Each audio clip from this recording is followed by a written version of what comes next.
que os instrutores queriam provar para aqueles jovens é que a vida não pareceria ser sempre justa, não seria sempre justa com eles, mas que eles tinham que seguir em frente, apesar das injustiças da vida, que todos nós, em algum momento, seríamos sugar donuts, mas nós temos que no dia seguinte levantar e fazer de novo, nos preparar, estudar e nos preparar e seguir em frente, é o que nós temos que fazer. Nada substitui a preparação, capacitação, desenvolvimento da sua capacidade de realizar. Os jovens têm que ter clara noção de que para tudo que eles queiram fazer, existe um pilar sem o qual isso não vai acontecer, por mais dom que eles tenham, que é a capacidade de se preparar para desenvolver as suas capacidades de realizar, o mais dom que ele tenha. Há um filme muito interessante chamado Miracle on Ice, que fala sobre um time de hockey sobre gelo que ganha uma competição que era impossível de ganhar dos soviéticos nos anos 80, uma história real.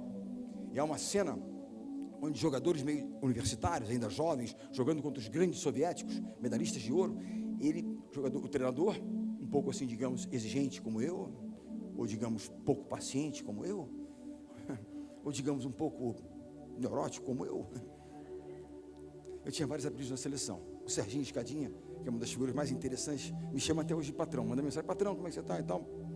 O Giba me chamava de chefe. O Gustavo, aquele ruivão grandão, me chamava de professor. Mas a maior parte do tempo, eles me chamavam de psicopata. Porque essa minha obsessão por uma das coisas mais interessantes, eu dizia assim, eu tenho que convencê-los diariamente, ou quase diariamente, a fazer algo que eles não querem fazer, eventualmente, para chegar onde eles querem chegar. O tema, não vamos falar um pouquinho disso, né, rapidamente, mas eu digo a vocês, eles têm que, primeiro, acreditar nisso, sentir que estão crescendo. Eu digo a vocês, a única fonte de satisfação que eu conheço é a sensação do crescimento. Quando eles desenvolvem uma aptidão qualquer, conquistam alguma coisa, dá um senso de alegria, de felicidade, né? Accomplishment, conquista. Isso gera realmente satisfação. É por aí que a gente tem que ir. Mas preparação. Eu dizia para o meu filho simplesmente isso. Eu viajava muito, ele estava sempre longe, distante. Contato naquela época, 15, 20 anos atrás, era mais difícil. Eu dizia a ele, lembre-se que cada dia que você deixar de se preparar, de se estudar, de se dedicar àquilo que você, né, a sua atividade que você realiza, é um dia a menos que você tem para se aproximar da realização do seu sonho. O projeto Livre, ele deve certamente, né, encampar pais, porque é das, né, relações.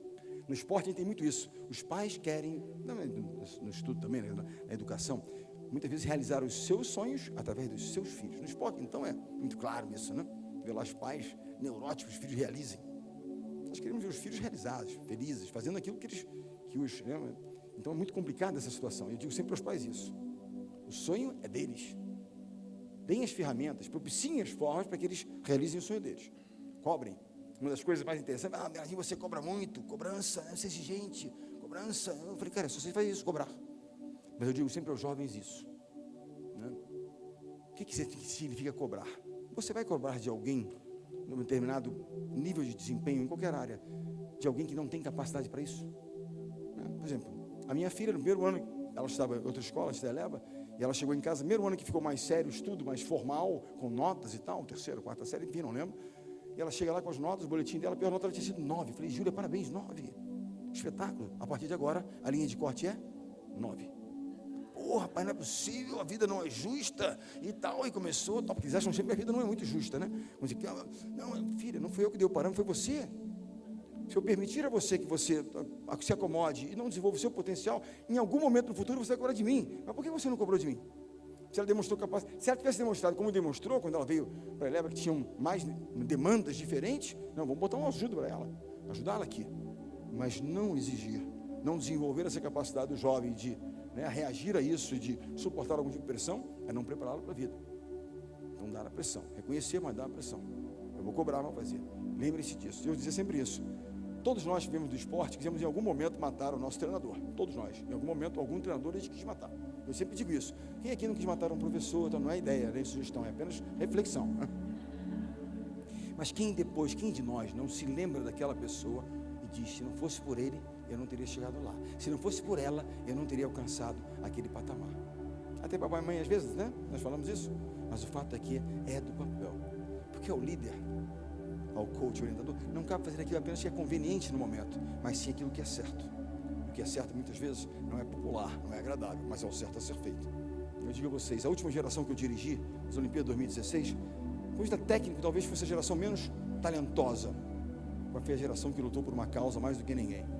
Foi a geração mais resiliente, desenvolver a resiliência nos jovens, né, de lidar com situações de dificuldade. Nós vamos lidar permanentemente com isso, né, como mantê-los, né, depois de um percalço qualquer, onde eles não entrem numa espiral de desmotivação e tal. Eu falo sempre isso, aos jovens eu falo sempre isso: perder não é fracassar. Essa é uma das coisas que nós temos que ensinar aos nossos jovens. Eles querem empreender, eles querem realizar, vamos dar possibilidades a eles, e entender que o erro faz parte do processo. Ah, mas você briga? Eu brigo sim, mas eu não brigo quando eles erram, eu brigo quando eles estão focados, quando eles não cumprem algo que foi pactuado. Mas quando eles erram porque tentaram alguma coisa, ok, desde que aprendam rapidamente e usem aquilo como experiência para não errar de novo. Nós temos que aproveitar aquilo, porque nós rotulamos muito o erro como fracasso. Errar não é fracassar. Perder, quem praticou esporte nunca perdeu. Só não perdeu quem não jogou. Só não errou quem não tentou fazer. Perder não é fracassar. Desistir é. E eles desistem muito rapidamente. Gerar resiliência significa lidar com essas situações permanentemente. No caso dos esportistas, quando o cara se torna de alto rendimento, ele ainda é escrutinado pela população. A imprensa, nós estávamos perdendo na fase inicial das Olimpíadas. E muitas críticas, os jogadores queriam matar os comentaristas. Existe uma classe no esporte que ela é uma classe muito superior, é uma casta, eu diria, parentes próximos de Deus. São chamados comentaristas. É um ser superior. O comentarista nunca erra, porque não faz nada, ele só comenta, então não vai errar, não é verdade? E eles criticavam, nós tivemos 2 derrotas na classificação, criticavam os jogadores queriam, eu vou contra aquele cara, eu vou matar o cara, os caras são grandes, vamos matar, eu fico preocupado, mas enfim, eu disse assim, só vamos parar para tirar pedra em cada cachorro que latir para a gente, nós não vamos chegar lá.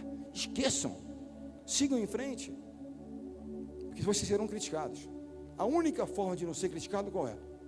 Não fazendo nada, não dizendo nada e não sendo nada. Isso é Aristóteles, ok? The only way to avoid criticism is doing nothing, saying nothing, being nothing. E nós vamos fazer, nós vamos dizer, e nós seremos passíveis de crítica. Então, a vida não parecerá sempre justa. Uma das melhores lições, uma dos maiores treinamentos sobre a questão, que muitas vezes eles se sentem, né, puxa, injustiçados, puxa vida, tal, mas não dá comigo e tal. Uma das maiores lições de um cara que, enfim, de um Navy SEAL. Eu tenho assim, uma coisa do Navy SEAL, essas coisas me atraem muito. Confesso a vocês que eu leio muito a respeito para entender como é que os caras se tornam, né, tão fortes naquilo que fazem. E há uma lição, dentro de uma lição de McRaven, que foi um ex-comandante do Navy SEAL, que ele fala o seguinte, que quando você está treinando para se tornar um Navy SEAL, é um processo duro demais. Quando esse senhor se alista, tinham 150 jovens, 30 concluem o curso, tão duro que ele é. Muitos desistem no meio do caminho, né? 120 praticamente.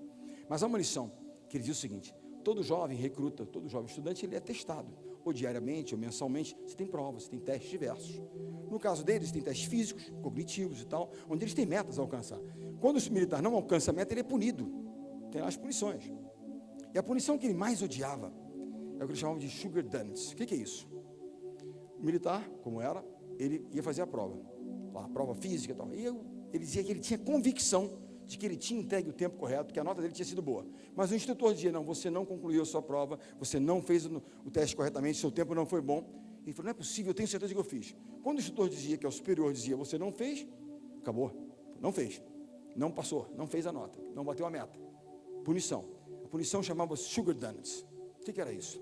O centro de treinamento deles fica no litoral, que eles nadam, fazem provas, eles mergulhavam fardados no mar e voltavam rolando na areia.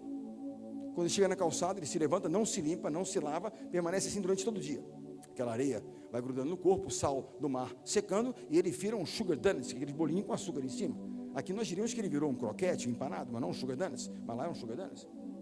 E ele dizia que era a pior punição, por quê?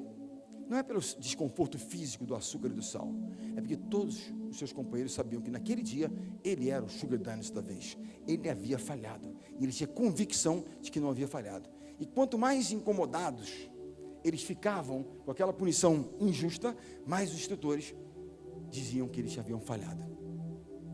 E aquilo se repetia. E ele ia à loucura, se repetia. Até que ele percebeu que aquela era uma lição dos instrutores. que os historiadores queriam provar para aqueles jovens é que a vida não pareceria ser sempre justa, não seria sempre justa com eles, mas que eles tinham que seguir em frente, apesar das injustiças da vida, que todos nós em algum momento seríamos sugar daddies, mas nós temos que no dia seguinte levantar e fazer de novo, nos preparar, estudar e nos preparar e seguir em frente, é o que nós temos que fazer. Falam muito de motivação, Bernardinho, grande motivador, vai nos dar um grito de guerra, a gente junta a garotada amanhã, faz um grito de guerra, e eles vão, um haka dos neozelandeses do rugby, como se isso movesse. Há por trás do haka uma coisa muito diferente, que é uma chamada as origens, as coisas dos kiwis, da origem kiwi é bem diferente, realmente move com propósito, com causa, com nação, é diferente. Eu digo a vocês o seguinte, a motivação, ela tem 2 pilares fundamentais, aí depois você tem uma série de elementos para você trabalhar, senso de pertencimento, etc, ok, mas 2 são os pilares primários dessa história: necessidade, eu preciso, eu vou correr atrás, paixão. Sem isso não há solução. Necessidade ou paixão.